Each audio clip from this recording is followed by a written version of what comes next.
Órale, mi gente, les voy a contar algo que todavía no me la creo. Yo soy Ramón, tengo 64 años, y toda mi vida pensé que ya estaba condenado a ser el típico solterón del barrio. Mis cuates siempre me decían, Ramón, ya te quedaste para vestir santos.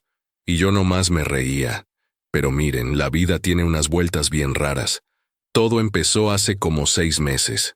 Yo vivo en la colonia Doctores, en la Ciudad de México, en una casa que heredé de mi jefita. Es una casa antigua, de esas con patio grande y paredes gruesas. Había vivido ahí solo por más de 20 años, acostumbrado a mi rutina. Levantarme a las 6, preparar mi café de olla, leer el periódico en el patio, e irme a trabajar al taller mecánico donde he estado toda mi vida. Pero ese martes por la mañana, cuando salí a regar mis plantas como siempre, vi el camión de mudanzas enfrente de la casa de al lado. Doña Carmen, mi vecina de toda la vida, se había muerto el mes anterior, y por fin alguien iba a ocupar esa casa que ya se veía medio triste. Estaba ahí, con mi regadera en la mano, cuando la vi bajar del taxi. Era una mujer como de mi edad, con el pelo canoso bien arreglado, vestida sencilla pero elegante. Cargaba una maceta con flores rojas que brillaban con el sol de la mañana. Me quedé ahí parado como menso, viéndola dirigir a los cargadores. No sé qué me pasó, pero sentí como si tuviera que hacer algo. Dejé la regadera y me acerqué a la reja que dividía nuestras casas. «Buenos días, señora», le dije, quitándome la gorra por pura cortesía. «¿Necesita ayuda con algo?» Ella volteó y me sonrió. Órale, qué sonrisa. Era una de esas sonrisas que te llegan hasta el alma, ¿saben? Sus ojos eran cafés, como chocolate caliente, y cuando me vio, se le iluminó toda la cara. «Ay, qué amable», me dijo con una voz suavecita. «Soy Elena, su nueva vecina. Muchas gracias por el ofrecimiento, pero creo que los muchachos ya se están encargando de todo». Elena, qué nombre tan bonito. Me quedé ahí platicando con ella como media hora, ayudándola a decidir dónde poner unas cajas, contándole sobre el barrio, las mejores tiendas, dónde estaba la farmacia más cercana. Ella me contó que venía de Guadalajara, que había decidido mudarse a la capital para estar más cerca de su hija. Cuando me despedí para irme al trabajo, todavía tenía esa sonrisa grabada en la mente. En el taller, mis compañeros me preguntaban por qué andaba tan contento, y yo nomás les decía que había tenido una buena mañana, pero la verdad es que algo había cambiado en mí desde ese simple buenos días. Esa noche, mientras cenaba mis quesadillas de siempre, me di cuenta de que por primera vez en años, estaba emocionado por el día siguiente. Quería volver a ver a Elena, platicar con ella, conocerla mejor. No sabía que ese simple saludo iba a desatar una cadena de eventos que iban a cambiar mi vida completamente. Los siguientes días fueron como un sueño, la neta. Cada mañana me levantaba con más ganas, me arreglaba un poquito mejor, y siempre encontraba alguna excusa para estar en el patio cuando Elena salía. Ella también parecía buscar esos momentos. A veces la veía regando sus plantas justo cuando yo salía, y nos quedábamos platicando por la reja. Me enteré de que Elena era maestra jubilada, que había enviudado hace 3 años y que tenía 2 hijos, una hija que vive aquí en la Ciudad de México y un hijo que vive en Monterrey. También supe que le encantaba cocinar, que tenía un jardín hermoso en su casa de Guadalajara que había tenido que dejar y que le gustaba ver películas mexicanas de la época de oro. «Ay, Ramón», me dijo un día mientras regaba sus nuevas flores.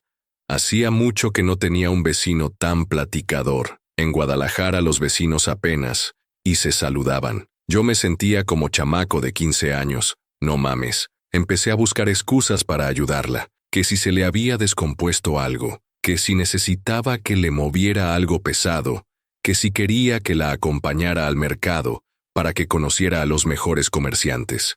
Fue en una de esas idas al mercado que pasó algo que me puso a pensar. Estábamos en el puesto de don Aurelio, comprando verduras, cuando llegó una señora elegante, como de 50 años, bien vestida y con cara de pocos amigos. «¿Mamá?», dijo la señora, y Elena se puso pálida de repente. «Ay, Patricia, qué sorpresa», respondió Elena, pero yo noté que estaba nerviosa. «Te presento a Ramón, mi vecino». «Ramón, ella es Patricia, mi hija», La tal Patricia me vio de arriba abajo como si fuera una cucaracha. Mucho gusto, me dijo, pero con una frialdad que me caló hasta los huesos. Luego se dirigió a Elena. Mamá, necesitamos hablar. Te estuve hablando toda la mañana. Elena se disculpó conmigo y se fue con su hija, pero antes de irse me apretó el brazo y me dijo, Ramón, muchas gracias por traerme. Nos vemos en la tarde. Don Aurelio, que había estado escuchando todo, se acercó a mí. Oye, Ramón, ten cuidado con esa familia. Yo conozco a esa Patricia desde niña, y es de las que siempre anda buscando problemas. Su esposo es abogado, y ella se cree la muy. Esa tarde, Elena no salió al patio, ni al día siguiente. Cuando por fin la vi, se veía triste, como si hubiera llorado. Me acerqué a la reja y le pregunté si estaba bien. Ay, Ramón, me dijo con una sonrisa forzada. Es que Patricia está preocupada porque me mudé tan lejos. Dice que no debería estar haciendo amistades nuevas tan rápido. Amistades nuevas.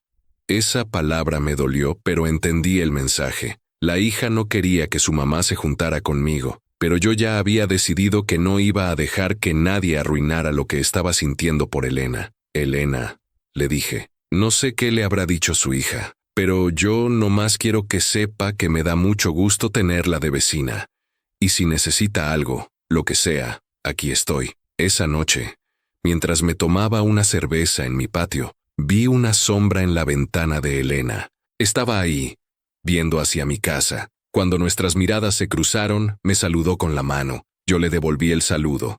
Y por un momento, sentí que todo iba a estar bien, pero no tenía idea de la tormenta que se venía. Una semana después del encuentro en el mercado, las cosas se pusieron raras. Elena seguía siendo amable conmigo, pero ya no salía tanto al patio, y cuando nos veíamos, siempre andaba como nerviosa, viendo hacia todos lados como si alguien la estuviera vigilando.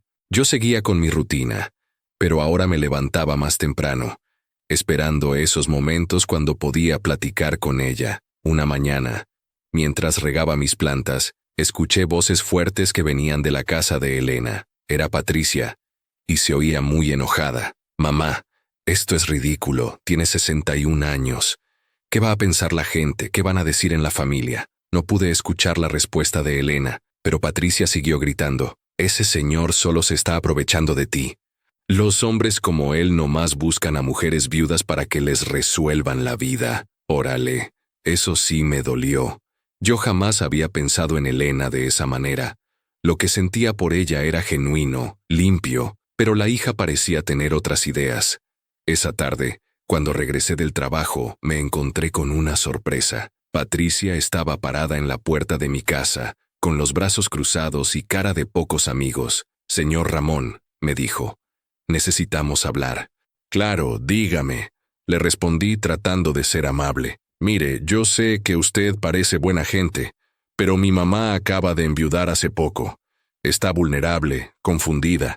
No necesita que alguien se aproveche de su situación. Señora Patricia, le dije tratando de mantener la calma, yo respeto mucho a su mamá. Nomás somos vecinos que platicamos de vez en cuando. Eso es exactamente lo que me preocupa, me dijo con una sonrisa falsa. Usted tiene 64 años y nunca se casó. Eso dice mucho de una persona. Mi mamá necesita tranquilidad, no complicaciones. Esas palabras me pegaron duro. Nunca me había casado, pero no porque tuviera algo malo. Simplemente nunca había encontrado a la persona correcta. Había tenido novias, sí, pero ninguna relación había prosperado. Había cuidado a mi mamá hasta que se murió. Había trabajado duro toda mi vida. Era un hombre honesto. Pero para Patricia, eso me convertía en alguien sospechoso.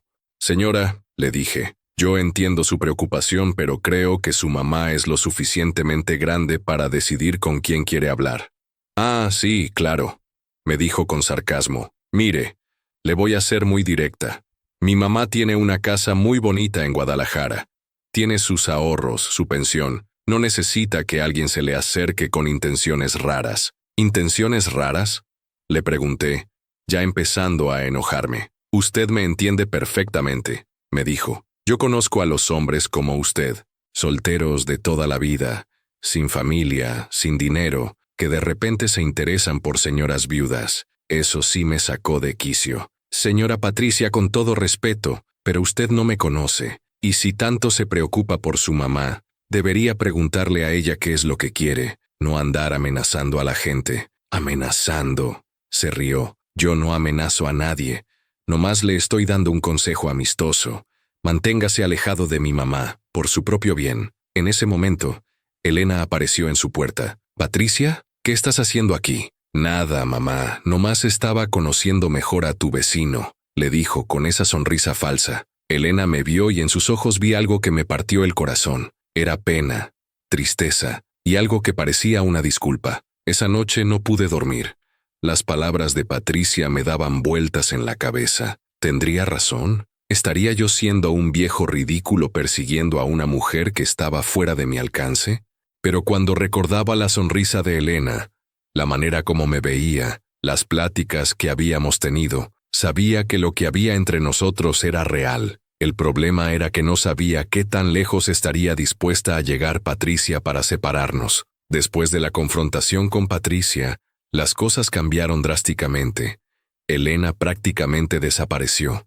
Ya no salía al patio. No la veía ni cuando me iba al trabajo ni cuando regresaba. Era como si se hubiera esfumado. Pasaron 3 días sin verla, y yo ya estaba preocupado. ¿Estaría enferma? ¿Le habría pasado algo? O peor aún, ¿se habría arrepentido de nuestra amistad por las presiones de su hija? El jueves por la noche, mientras veía la televisión, escuché que alguien tocaba muy suavecito mi puerta. Cuando abrí, ahí estaba Elena, con una reboza cubriéndole la cabeza y viendo hacia todos lados como si alguien la estuviera siguiendo. «Elena, ¿qué pasó? ¿Está bien?», le pregunté, preocupado. «Ramón, ¿puedo pasar? Necesito hablar con usted», me dijo con una voz que sonaba cansada. La invité a pasar y le ofrecí un café. Nos sentamos en mi sala, y por primera vez pude ver que se veía más pequeña, más frágil. Tenía los ojos rojos, como si hubiera llorado mucho. «Ramón», me dijo, «primero quiero pedirle una disculpa por el comportamiento de Patricia. No tenía derecho de hablarle así». «No se preocupe, Elena. Yo entiendo que está protegiendo a su mamá». «No, no es eso», me dijo negando con la cabeza. «Es mucho más complicado. Ramón, hay cosas que no le he contado, y creo que tiene derecho a saberlas». Se quedó callada un momento, como si estuviera juntando valor para hablar. «Mi esposo no murió de muerte natural», me dijo de repente. «Se suicidó». Órale, no me esperaba eso. Me quedé callado, esperando a que continuara. Roberto era un hombre bueno, pero tenía problemas con el alcohol. Durante los últimos años de nuestro matrimonio, las cosas se pusieron muy difíciles. Él perdió su trabajo, empezó a beber más, y yo ya no sabía qué hacer. Elena empezó a llorar, y yo me acerqué a ella. Le puse la mano en el hombro. Una noche hace 3 años, Roberto se fue de la casa después de una discusión muy fuerte. Lo encontraron al día siguiente. Se había colgado en un hotel del centro de Guadalajara. «Elena, lo siento mucho», le dije, sin saber qué más decir. «Pero eso no es todo», continuó. «Patricia culpa a Roberto por haber dejado a la familia en la ruina. Antes de morir, él había gastado todos nuestros ahorros, había empeñado la casa, había pedido prestado dinero a medio mundo.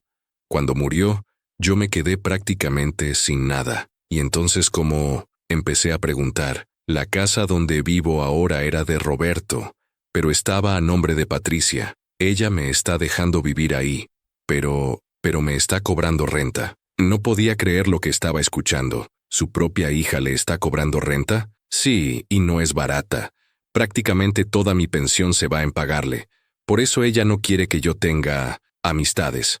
Dice que si me vuelvo a enamorar, el hombre se va a aprovechar de mí y que ella va a tener que mantenerme. Pero Elena, usted tiene derecho a rehacer su vida. Patricia dice que a nuestra edad, esas cosas ya no se hacen. Que qué va a pensar la gente. Que qué van a decir sus conocidos. Ella tiene una posición social que mantener, y yo soy un estorbo. Elena siguió llorando, y yo me sentí impotente. Quería abrazarla, decirle que todo iba a estar bien, pero también entendía la situación tan complicada en la que estaba. Ramón, me dijo, viéndome a los ojos, por eso no he podido salir a platicar con usted.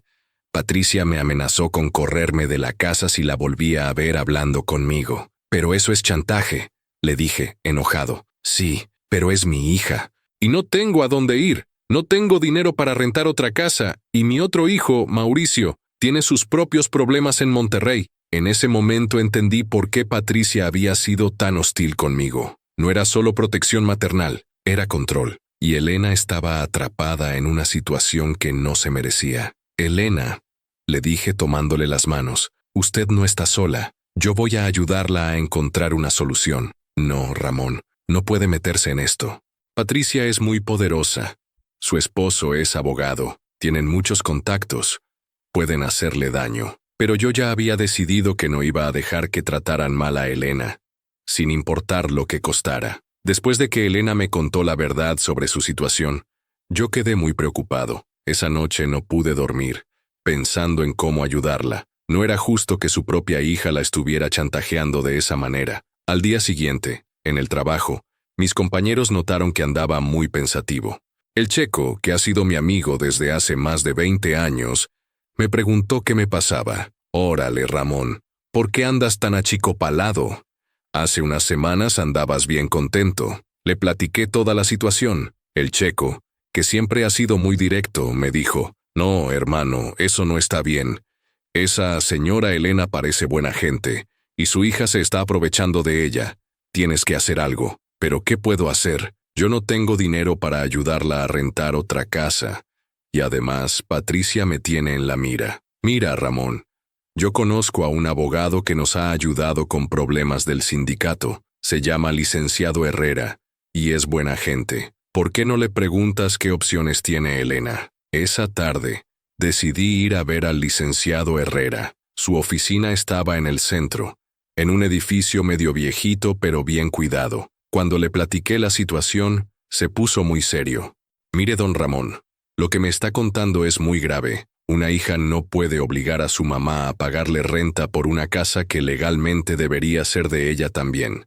Además, si el esposo se suicidó, las deudas que tenía se terminan con él, no se heredan. ¿En serio?, le pregunté sorprendido. Así es. Suena como si la señora Patricia esté manipulando la situación. Yo necesitaría hablar con la señora Elena para revisar los papeles, pero definitivamente hay algo que no cuadra. Salí de la oficina del licenciado con más esperanza, pero también con más preocupación. Si Patricia se estaba aprovechando de Elena, ¿qué más sería capaz de hacer? La respuesta llegó 2 días después. Era sábado por la mañana, y yo estaba lavando mi carro enfrente de la casa, cuando llegó un taxi y se bajó un hombre que no conocía. Era joven, como de 30 años, bien vestido, con maletín. Se acercó a mí y me preguntó, ¿usted es Ramón Vázquez? Sí, soy yo. ¿En qué le puedo ayudar? Soy el licenciado Mendoza. Represento a la señora Patricia Jiménez. Necesito hablar con usted. Se me heló la sangre. Patricia había mandado a su abogado. Mi clienta me ha informado que usted está acosando a su señora madre, me dijo, sacando unos papeles de su maletín. Esto es una orden de restricción. Usted no puede acercarse a la señora Elena Jiménez a menos de 50 metros. ¿Qué? Pero si yo no he hecho nada. Según mi clienta, usted ha estado presionando a la señora Elena para que tenga una relación romántica con usted, aprovechándose de su estado de vulnerabilidad. También ha estado investigando los asuntos privados de la familia. Órale. Patricia se había enterado de que había ido a ver al licenciado Herrera. ¿Pero cómo? Licenciado, esto es ridículo. Yo jamás he presionado a nadie. Eso lo decidirá un juez, me dijo, entregándome los papeles. Mientras tanto, usted tiene prohibido acercarse a la señora Elena, hablar con ella o intentar contactarla de cualquier manera. Si viola esta orden, puede ir a la cárcel. El licenciado se fue, y yo me quedé ahí parado, con los papeles en la mano, sin poder creer lo que estaba pasando. Patricia había dado el primer golpe, y había sido fuerte. Esa tarde, vi a Elena en su patio, regando sus plantas. Se veía triste, y cuando nuestras miradas se cruzaron, ella negó con la cabeza, como diciéndome que no me acercara. Había visto al abogado en la mañana, y ya sabía lo que había pasado. Me metí a mi casa, sintiéndome derrotado, pero mientras leía los papeles de la orden de restricción, noté algo extraño. Decía que Elena había firmado una declaración diciendo que yo la estaba acosando, pero conocía la letra de Elena, y esa firma no se veía como la suya. En ese momento supe que Patricia estaba jugando sucio, muy sucio, y que si yo quería ayudar a Elena, iba a tener que ser más inteligente que ella. La orden de restricción me tenía bien preocupado. No podía ni acercarme a Elena, y cada vez que la veía en su patio, me dolía el corazón. Ella se veía más triste cada día, y yo me sentía inútil, sin poder hacer nada para ayudarla. Pero una tarde, mientras regresaba del trabajo, me encontré con alguien que no esperaba. Era un hombre como de 40 años, alto, con barba, bien vestido pero sencillo. Estaba parado enfrente de la casa de Elena, con cara de preocupación. «Disculpe», me dijo cuando me vio. «¿Usted es el señor Ramón?» «Sí, soy yo», le respondí, medio desconfiado. «Soy Mauricio, el hijo de Elena. Mi mamá me ha hablado mucho de usted». «Órale, el hijo de Monterrey. No me lo esperaba. Mucho gusto, Mauricio. Su mamá me había platicado de usted. Señor Ramón, ¿podemos platicar? Necesito hablar con alguien que conozca la situación de mi mamá». Me explicó que había venido a México sin avisar, porque Elena había dejado de contestarle el teléfono, y cuando por fin logró hablar con ella, la notó muy extraña, muy triste. «Patricia me dijo que usted andaba molestando a mi mamá, pero cuando hablé con ella me contó la verdad. Me dijo que usted es un buen hombre, que la ha tratado con mucho respeto. Nos fuimos a una cafetería cerca de la casa, y ahí Mauricio me contó cosas que me pusieron los pelos de punta. Señor Ramón, mi hermana Patricia siempre ha sido muy controladora, pero desde que murió mi papá, se ha vuelto peor. Ella convenció a mi mamá de que se viniera a México, diciéndole que la iba a cuidar, pero la verdad es que la quiere controlar. ¿Usted sabía que le está cobrando renta?, le pregunté. «¿Qué?», gritó Mauricio, llamando la atención de toda la cafetería. «¿Cómo que le está cobrando renta? Esa casa era de mis papás, mi mamá tiene derecho a vivir ahí». Le platiqué todo lo que Elena me había contado, y Mauricio se puso furioso. «No lo puedo creer. Patricia me dijo que estaba ayudando a mi mamá, que le estaba dando casa gratis. Incluso me pidió dinero para ayudar con los gastos de la casa». «¿Usted le mandó dinero?» «Sí, cada mes le mando 5,000 pesos. Pensé que era para ayudar a mi mamá, pero si le está cobrando renta, entonces ¿para qué es ese dinero?». Mauricio empezó a atar cabos, y la cosa se puso peor. Me contó que Patricia había estado diciéndole que Elena estaba mal de la cabeza, que se había vuelto muy olvidadiza, que por eso necesitaba que alguien se hiciera cargo de ella. Pero cuando hablé con mi mamá ayer, se oía perfectamente bien, triste, pero bien de la cabeza. Y me dijo que usted la había tratado como una reina, que era la primera vez en mucho tiempo que se había sentido valorada. «Mauricio, hay algo más que tiene que saber», le dije, y le platiqué sobre la orden de restricción. «Esto ya es el colmo», me dijo golpeando la mesa. «Mi hermana se está aprovechando de mi mamá, y ahora está tratando de separarla de la única persona que la ha hecho sentir bien. ¿Qué podemos hacer?», le pregunté. «Primero vamos a ir a ver a un abogado. Segundo, voy a hablar muy seriamente con Patricia. Y tercero, voy a sacar a mi mamá de esa casa». «¿En serio?». «Claro que sí. Yo tengo un departamento en Monterrey. No es grande, pero tiene un cuarto extra. Mi mamá se puede ir a vivir conmigo. O si ella quiere quedarse aquí en México, yo la puedo ayudar a rentar algo». Por primera vez en días, sentí esperanza. Elena no estaba sola. Tenía a su hijo, que al parecer, sí la quería de verdad. «Señor Ramón», me dijo Mauricio, «mi mamá me contó que usted la hace sentir especial, que cuando habla con usted se siente como mujer, no como una carga. Eso es algo que no tiene precio. Su mamá es una mujer extraordinaria», le dije. «Lo sé, y por eso no voy a permitir que Patricia siga abusando de ella, ni que lo separe de usted». Esa noche, Mauricio fue a hablar con Patricia. Yo no escuché la conversación, pero se oyeron gritos que duraron como 2 horas. Al día siguiente, Patricia no apareció por la casa de Elena, y por primera vez en una semana, vi a Elena sonreír. El enfrentamiento entre Mauricio y Patricia había sido épico.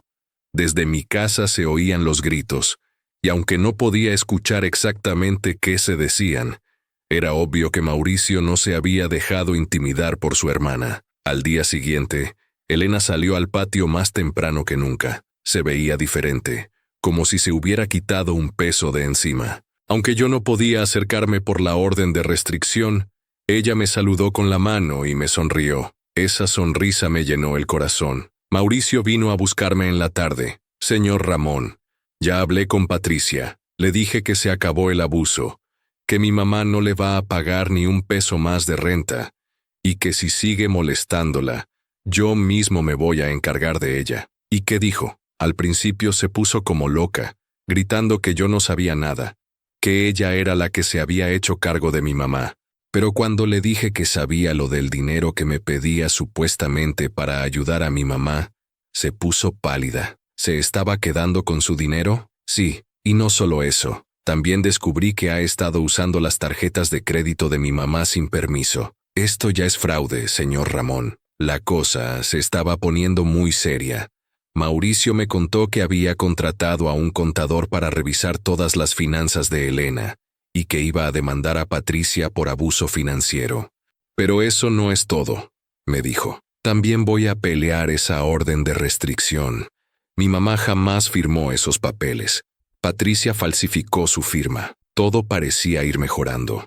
Pero yo conocía a las personas como Patricia. No se iban a quedar con los brazos cruzados después de ser descubiertas. Y tenía razón. 3 días después, cuando llegué del trabajo, encontré mi casa toda revuelta. Alguien había entrado y había registrado todo. No se habían llevado nada de valor, pero habían movido papeles, abierto cajones, como si estuvieran buscando algo específico. Llamé a la policía, pero cuando llegaron, me dijeron que sin evidencia de robo, no podían hacer mucho. Probablemente fueron rateros que no encontraron nada que valiera la pena, me dijo el policía. Pero yo sabía que no había sido un robo común. Patricia estaba buscando algo que pudiera usar en mi contra. Esa noche, Mauricio vino a verme, muy preocupado. Señor Ramón, a mi mamá también le entraron a la casa, pero a ella sí le robaron algo. ¿Qué le robaron? Todas las fotografías de mi papá, toda la correspondencia de cuando él estaba enfermo. Y lo más extraño, se llevaron su acta de matrimonio. Eso sí me extrañó. ¿Para qué querría Patricia el acta de matrimonio de sus papás? Mauricio, creo que su hermana está planeando algo. Primero me registran la casa, luego le roban papeles a su mamá. Esto no es casualidad, estoy de acuerdo, pero no entiendo qué está buscando. La respuesta llegó al día siguiente. Mauricio recibió una llamada de un abogado diferente, no el que había mandado la primera vez. Señor Mauricio, represento a la señora Patricia Jiménez. Necesito informarle que su señora madre no puede tomar decisiones legales por sí sola. ¿Cómo que no puede tomar decisiones legales? Tenemos evidencia de que la señora Elena sufre de demencia senil. Su hermana va a solicitar la tutela legal para proteger los intereses de su mamá. ¡Órale! Patricia estaba tratando de declarar a Elena como incompetente mental. Si lo lograba, podría tomar todas las decisiones por ella, controlar su dinero y hasta decidir dónde vivía. Eso es ridículo, le dijo Mauricio. Mi mamá está perfectamente bien de la cabeza. Tenemos testimonios médicos que indican lo contrario, respondió el abogado. También tenemos evidencia de que su madre está siendo manipulada por un hombre mayor, que se está aprovechando de su condición. Ese hombre mayor era yo. Patricia estaba usando nuestra amistad como evidencia de que Elena no podía tomar decisiones correctas.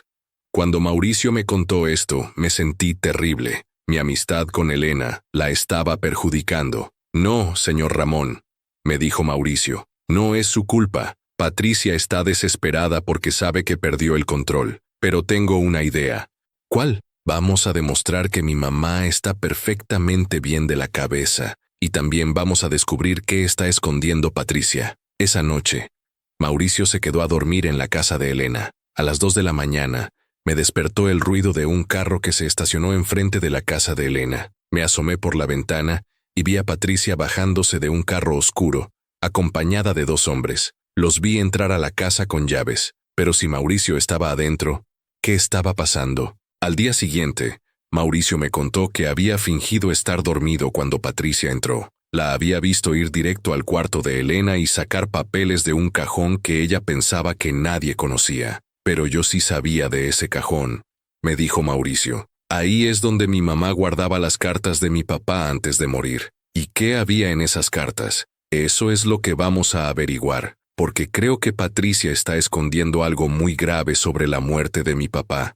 La trama se estaba poniendo más complicada de lo que yo había imaginado, y estaba empezando a sospechar que el suicidio de Roberto no había sido tan simple como Elena creía. Mauricio había logrado tomar fotos de los papeles que Patricia había sacado del cajón secreto de Elena. Cuando las revelamos, no podíamos creer lo que veíamos. No puede ser, murmuró Mauricio viendo las fotografías. Mi papá no se suicidó.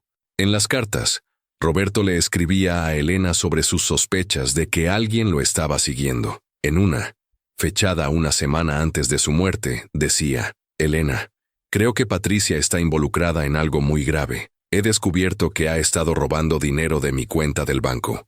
Cuando la confronté, me amenazó. Había otra carta más perturbadora. Mi amor, si algo me pasa, no fue suicidio.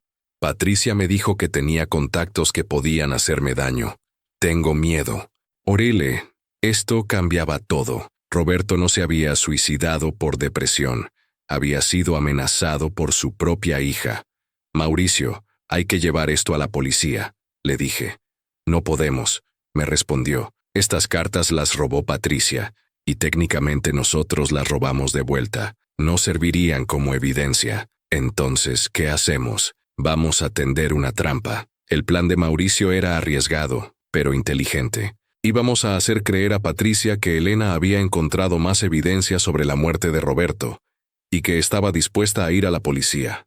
Esa noche, Mauricio llamó a Patricia, y le dijo que tenía que hablar con ella urgentemente. Se citaron en un café cerca de la casa. Patricia, mi mamá encontró algo en los papeles de mi papá, algo que podría cambiar todo sobre su muerte. ¿De qué estás hablando?, le preguntó Patricia, pero Mauricio notó que se puso nerviosa. Cartas donde mi papá hablaba de amenazas, donde decía que alguien de la familia lo estaba presionando. Patricia se puso pálida. Mauricio, tu papá estaba muy enfermo. Decía muchas cosas que no eran ciertas. ¿Ah, sí? Entonces, ¿por qué entraste a robar esas cartas de la casa de mi mamá? Yo no robé nada. Patricia, yo te vi. Estaba escondido en el cuarto de al lado. Te vi sacar los papeles del cajón secreto. En ese momento, Patricia explotó. Está bien, sí, tomé las cartas. Pero es por el bien de la familia. Tu papá estaba loco, estaba diciendo mentiras sobre mí. ¿Qué mentiras? Decía que yo había robado dinero de sus cuentas, que yo lo había amenazado, pero yo nunca lo amenacé. Solo le dije que tenía que enfrentar la realidad de lo que había hecho con nuestro dinero. ¿Qué había hecho con nuestro dinero? Se lo había gastado todo, en alcohol, en apuestas, en mujeres. La familia se estaba quedando sin nada por culpa de él. Patricia siguió hablando, cada vez más desesperada. Yo solo quería proteger lo que quedaba del patrimonio familiar. Le dije que si seguía gastando dinero, iba a tener que hacer algo para detenerlo. ¿Cómo qué? ¿Cómo? Patricia se dio cuenta de que había dicho demasiado. Se levantó de la mesa y se quiso ir, pero Mauricio la detuvo. Patricia, ¿qué le hiciste a mi papá? Yo no le hice nada. Él se mató solito. ¿Después de que lo amenazaste? Yo no lo amenacé. Solo le dije que conocía gente que podía ayudar a resolver el problema. ¿Qué gente? Gente que podía hacer que dejara de beber. Pero en la cara de Patricia, Mauricio pudo ver que había algo más. Algo mucho más grave. Patricia, mi papá no se suicidó, ¿verdad? Patricia empezó a llorar. Mauricio, las cosas se salieron de control. Yo solo quería asustarlo. Tenía un amigo, un investigador privado que iba a seguirlo, a documentar todo lo que hacía mal, para que pudiéramos internarlo en una clínica. ¿Y qué pasó? El investigador se extralimitó. Empezó a amenazar a tu papá directamente. Le dijo que si no dejaba de beber, iba a tener problemas. Tu papá se asustó mucho. ¿Y luego? Luego apareció muerto. El investigador me dijo que tu papá se había suicidado, pero después me pidió dinero para quedarse callado sobre su participación. Órale. Patricia no había matado directamente a Roberto, pero había contratado a alguien que lo había llevado al suicidio. Y después había estado pagando para que se quedara callado. Patricia, ¿todavía le estás pagando a ese hombre? Sí. Por eso necesito el dinero de mamá. Por eso necesito controlar sus finanzas. No es por maldad, Mauricio. Es para proteger a la familia. En ese momento, Mauricio entendió todo. La obsesión de Patricia por controlar a Elena, el chantaje, las amenazas. Todo era para conseguir dinero para pagarle al investigador privado. Patricia, esto tiene que acabar, le dijo Mauricio. Vamos a ir a la policía. No podemos. Si se descubre la verdad, yo voy a ir a la cárcel. Y tú también por ser cómplice. ¿Cómo que yo soy cómplice? Porque te he estado mandando dinero cada mes. Dinero que ha servido para pagar el silencio. Mauricio se dio cuenta de que estaba atrapado. Sin saberlo, había sido parte del encubrimiento de la muerte de su papá.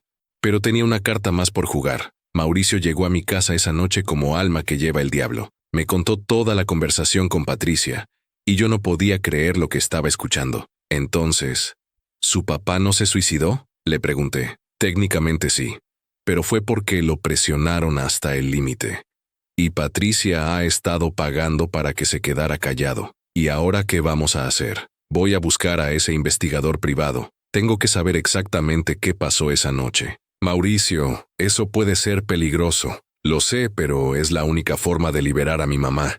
Mientras Patricia tenga que seguir pagando, va a seguir abusando de ella. Mauricio había logrado sacarle a Patricia el nombre del investigador. Se llamaba Rodolfo Sánchez, y tenía una oficina en la colonia Roma. Al día siguiente, fuimos los dos a buscarlo. La oficina estaba en un edificio viejo, en el tercer piso. Cuando tocamos la puerta, nos abrió un hombre como de 50 años, gordo, con cara de pocos amigos. ¿Qué quieren?, nos preguntó. Venimos de parte de Patricia Jiménez, le dijo Mauricio. Necesitamos hablar con usted sobre el caso Roberto Jiménez. El hombre se puso nervioso. No sé de qué me hablan. Claro que sabe. Usted estuvo involucrado en la muerte de mi papá. ¿Su papá? Usted es... Soy Mauricio Jiménez, el hijo de Roberto, y este es mi amigo Ramón. Sánchez nos dejó pasar a su oficina, que era un desastre. Papeles por todos lados, ceniceros llenos. Olía a cigarros y a comida rancia. Mire, joven, yo no maté a nadie. Su papá se suicidó solito, después de que usted lo amenazó. Yo no lo amenacé. Solo le dije que tenía que dejar de beber, que su familia estaba preocupada. ¿Y le dijo algo más? Sánchez se quedó callado, fumando un cigarro. Mire, licenciado Sánchez, le dije yo, nosotros sabemos que Patricia le ha estado pagando por 3 años. Sabemos que usted sabe algo que no debería saber. ¿Qué quieren de mí? Queremos que nos diga la verdad, le dijo Mauricio. Toda la verdad. Sánchez suspiró. Está bien, pero si esto sale a la luz, yo voy a decir que ustedes me obligaron a hablar. Aceptamos, dijo Mauricio. Su hermana me contrató para seguir a su papá. Quería evidencia de que era un alcohólico, de que no podía manejar dinero. Pero cuando empecé a investigar, me di cuenta de que había algo más. ¿Qué cosa? Su papá no se estaba gastando el dinero en alcohol, se lo estaba gastando en otra cosa. ¿En qué? En drogas, pero no para él, para su hermana. Órale, eso sí no me lo esperaba. ¿Patricia usaba drogas?, preguntó Mauricio sorprendido. Cocaína, y mucha. Su papá le estaba pagando la adicción para evitar que se metiera en problemas. ¿Y Patricia sabía que usted sabía? No al principio, pero cuando le dije que tenía que confrontar a su papá, se puso muy nerviosa. Me pidió que le dijera a su papá que si no dejaba de gastar dinero en tonterías, iba a tener problemas. ¿Y usted le dijo eso? Sí, pero no sabía que el hombre estaba tan desesperado. Cuando le dije que había gente que sabía sobre sus gastos, se puso como loco. Empezó a llorar, diciendo que su hija lo tenía atrapado, que no podía más. Y luego apareció muerto. Yo pensé que se había suicidado por la presión, Pero después Patricia me dijo que si yo hablaba, ella iba a decir que yo lo había amenazado directamente. ¿Y usted aceptó? ¿Qué iba a hacer? Yo soy investigador privado. No tengo licencia para amenazar a nadie. Si salía a la luz que había presionado a un hombre hasta el suicidio, se acababa mi carrera. ¿Y Patricia le ha estado pagando desde entonces? Sí, cada mes me da 10,000 pesos para que me quede callado. Mauricio y yo nos vimos. Ahí estaba la razón por la que Patricia necesitaba tanto dinero. No solo le estaba pagando al investigador, sino que probablemente seguía gastando en drogas. Licenciado Sánchez, le dije, ¿estaría dispuesto a testificar sobre esto? Contra Patricia. No, ni loco. Esa mujer es peligrosa.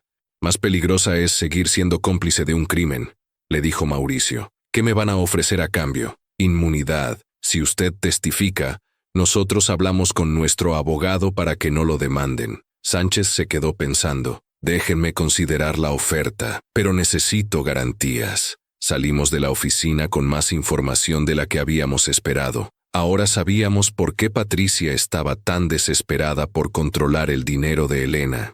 Pero también sabíamos que estábamos lidiando con una mujer que era capaz de cualquier cosa para proteger sus secretos. La cosa llegó a su clímax una semana después. Mauricio había logrado convencer a Sánchez de que testificara, y nuestro abogado había preparado una demanda contra Patricia por fraude, extorsión y encubrimiento. Pero Patricia no se iba a quedar con los brazos cruzados. El día que íbamos a presentar la demanda, recibí una llamada que me heló la sangre. Ramón, soy Elena. Patricia me secuestró. ¿Qué? ¿Dónde está? No sé. Me trajeron a una casa que no conozco.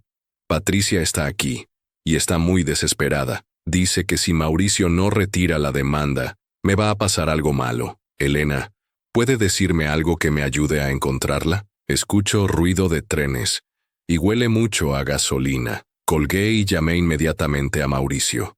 Entre los dos tratamos de imaginar dónde podía estar Elena. Ruido de trenes y olor a gasolina. Tenía que ser cerca de las vías del tren y de alguna gasolinera. La estación de Buenavista, dijo Mauricio. Ahí hay muchas bodegas abandonadas. Fuimos hacia allá, y después de buscar por 2 horas, encontramos una bodega donde había un carro que reconocí. Era el carro de Patricia. Entramos con cuidado, y lo que vimos nos sorprendió. Patricia estaba ahí, pero no se veía como la mujer elegante y controlada que conocíamos. Estaba desaliñada, con ojeras profundas, temblando. Era obvio que estaba bajo los efectos de las drogas. Elena estaba sentada en una silla, amarrada, pero no se veía lastimada. «¡Patricia!», gritó Mauricio.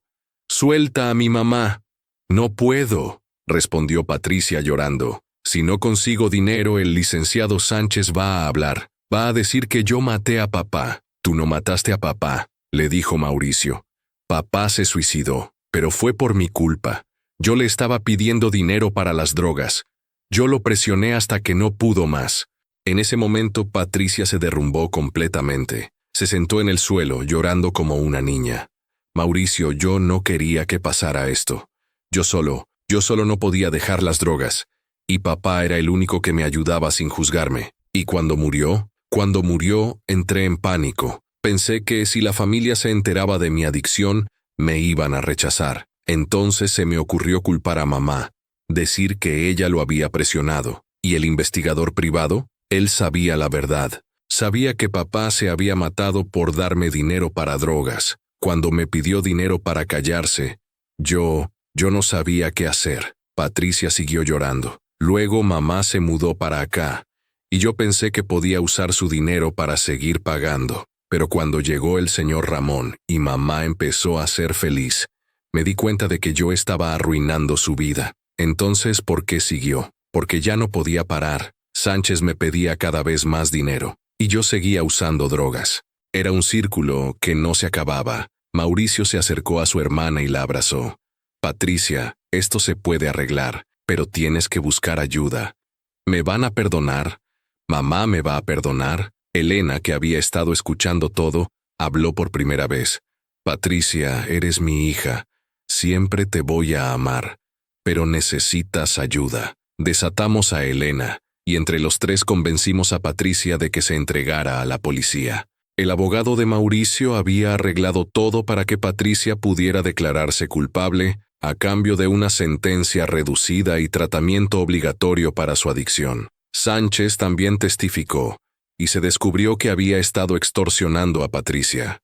Él también fue a la cárcel, pero lo más importante es que Elena quedó libre, libre de las presiones de Patricia, libre de las mentiras, libre para vivir su vida. Y 3 meses después, cuando Patricia ya estaba en rehabilitación y las cosas se habían calmado, Elena y yo tuvimos nuestra primera cita oficial. Fuimos a cenar a un restaurante bonito, y después caminamos por el parque. Cuando llegamos a su casa, ella me tomó de la mano. Ramón, me dijo, gracias por no abandonarme cuando las cosas se pusieron difíciles. Elena, yo jamás la hubiera abandonado. Desde el primer día que la vi, supe que era especial. ¿En serio? En serio. Ese simple buenos días cambió mi vida para siempre. Nos casamos 6 meses después, en una ceremonia pequeña pero hermosa. Mauricio fue mi testigo, y hasta Patricia, que ya estaba mejor de su adicción, estuvo presente. Ahora Elena y yo vivimos en mi casa, que se ha convertido en nuestro hogar. Hemos convertido el patio en un jardín hermoso, donde desayunamos todas las mañanas. Y cada mañana, cuando nos levantamos, yo le digo, buenos días, mi amor, y ella me responde, buenos días, mi vida. Porque a veces, mi gente, los cambios más grandes de la vida empiezan con las cosas más simples, como un saludo de buenos días a la vecina nueva,